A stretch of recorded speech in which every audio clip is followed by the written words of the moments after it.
All right, we're making sourdough bread. We're going to do the Boule today, which is crispy on the outside, chewy right under the crust, and soft in the middle. It's the one with a little bit of tang.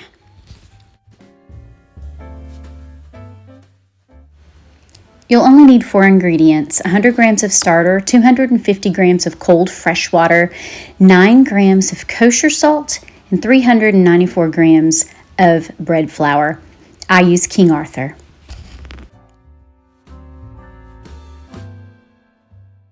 We'll go over any specialty tools at the end of the video. There are a couple.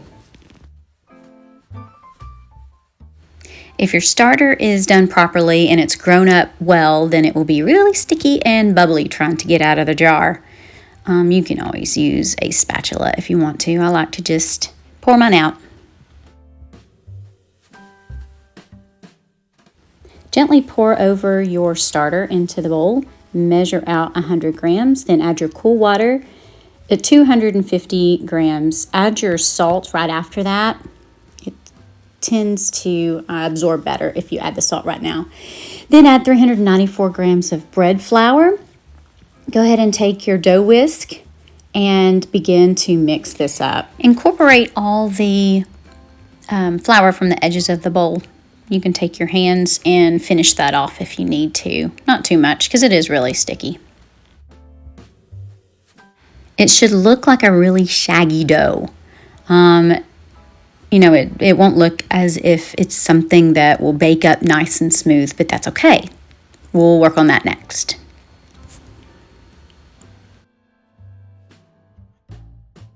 Now I'm going to cover this loosely with some cling wrap, not too tight. I want it to be able to collect some dampness from my proofing area. I'm going to heat up a cup of water for about a minute so that my microwave stays damp inside. And once that gets good and warm, I'm going to put the bowl with the dough in it inside the microwave and let it sit for 4 hours.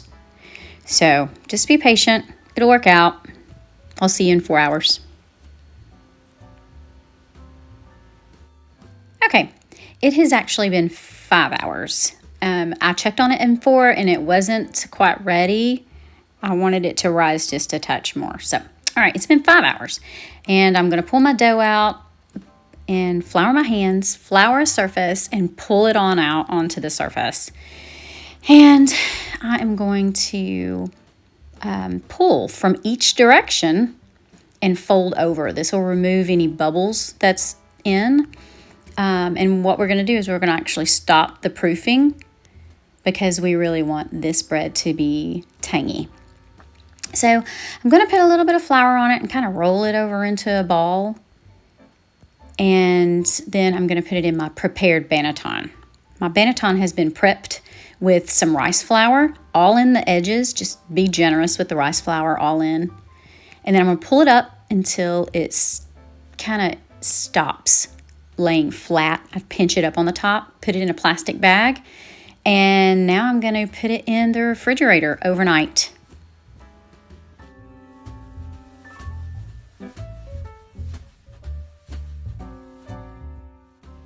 Okay, it's been overnight. We're going to remove our bread, open it up out of the plastic bag, loosely cover it again, and put it in our prepared microwave. I've already heated up my water for a minute, and I'm going to put it in the microwave to proof for another 4 hours. After this, we get to bake. Bye! While that proofs, let's talk about some of the equipment. I use kitchen scales set on grams. I don't measure in cups or tablespoons or teaspoons or anything like that. I always measure in weight. And then whenever I make these fillets, I use a round pie pan and I line it with some paper. This I use to cut the top sometimes when I can't find my little razor. So this is called a bread lame, and you'll see it in a minute. But here's some other tools. This is my banneton, and I line it with rice flour very heavily and use my little red thing to move my rice flour around and make sure it's coated very well so that the dough does not stick to the banneton. This is my King Arthur bread flour. Very important to use that bread flour. It works better than anything. So, and I use these bread bags that I bought off Amazon. There's quite a few of them in the package, and I can reuse them if I'm putting them in the refrigerator. This right here is my dough whisk, and you can use a wooden spoon, but I love my dough whisk. This is the bread lamb I was just talking about, but it slices the top and makes the ear. All right, it's been 4 hours, and our bread has doubled in size. All right, it is time to bake. Let's get started. I'm going to flour my paper very generously and kind of spread that around. And then take my banneton, turn it upside down on the paper. Yeah, see, I shouldn't have put it in the pie pan, but I did. I had to pull it out. All right, turn over the bread. And you have all these nice, really pretty rings on it. Use your brush and dust off all that rice flour. You don't need that on there anymore. So I'm going to dust it off. I'll eventually kind of dump it out of the paper. And then pick up the paper and set it down in my pie pan.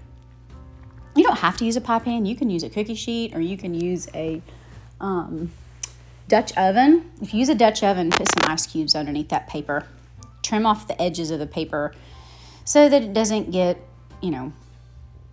in the coils of the oven or something like that. I like to use my air fryer, not set on air fryer. But I don't like for the paper to be sticking up and get into the heating element. All right, I'm gonna trim this off and get ready to put it in my preheated air fryer. Let's spray the top with some water, and that'll give it a nice crispy crust on top. That's what you want. You want it to be crispy and chewy. This bread does not need to be soft all the way. Inside is going to be soft and tangy. The outside needs to be crisp and chewy. I'm going to score it with my bread lame. Give it an ear is what they call it. Giving it an ear. And you can use a really sharp knife. I like my bread lame. But anyway, this is going to bake for 30 minutes on 400. And it's going to come out nice and brown. Make sure you let this cool all the way before you cut it. If you don't, it'll end up being a little gummy. So this has to cool all the way. I always let it cool for at least a couple of hours. You've made your bread. Congratulations.